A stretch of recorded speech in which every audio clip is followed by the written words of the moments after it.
Welcome. If your phone keeps buzzing every time you get a snap or chat on Snapchat, you're not alone. Those vibration alerts can get annoying fast, especially when you're trying to focus or just want a quieter experience. The good news is you can easily turn off vibration for Snapchat notifications in just a few steps. Let's walk through exactly how to do it. First, open your phone's settings. This is where you control everything related to apps and notifications on your device. Next, scroll down and tap on Apps. Depending on your phone, it might also be called Apps and Notifications, or something similar. Once you're in the Apps list, find and tap on Snapchat.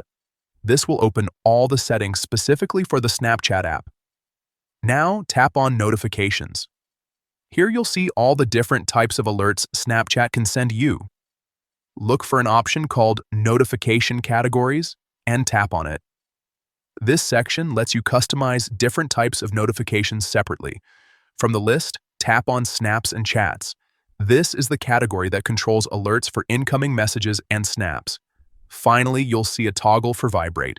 Simply turn that off. That's it. From now on, you'll still receive Snapchat notifications, but without the vibration.